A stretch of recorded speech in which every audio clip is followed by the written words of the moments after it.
दिल तोड़ के तू चल गेलही छौरी अपना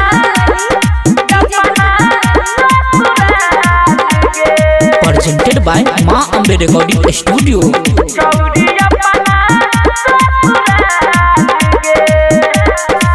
गे तोरा दिल से हम चहलियो, तोरा अपना हम मन लियो। गे जान गे तोरा दिल से हम चहलियो, तोरा अपना हम मन लियो। हम छलियो जान तुहरे ला बेहाल गे, रोज बेहाल गे। दिल तोड़ के तू चल गेलही छौरी अपना ससुराल गे। दिल तोड़ के तू चल गेलही छौरी अपना ससुराल गे। छौरी अपना ससुराल गे। दिल तोड़ के तू चल गेलही छौरी अपना ससुराल गे।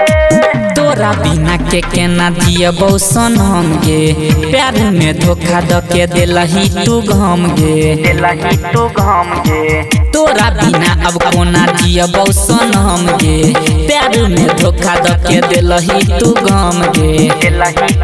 हाँ जब याद तोहर गे ये हेतै, पागल दिल के तब के मनेतै।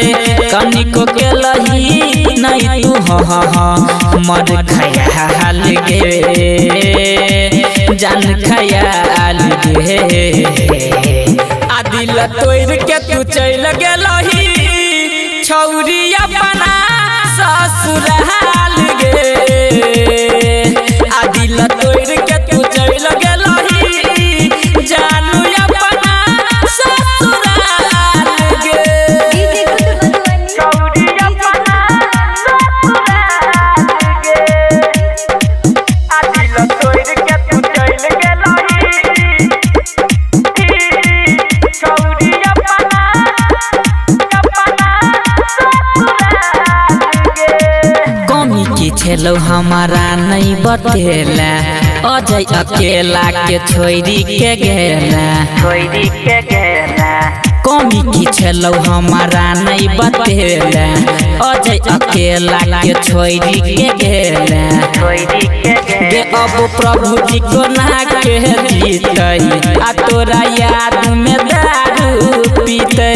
उमे से कहो छौके रही है खुशहाल गे, खुशहाल गे।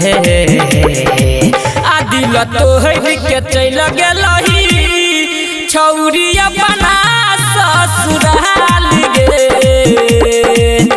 दिल तोड़ के चल गेलही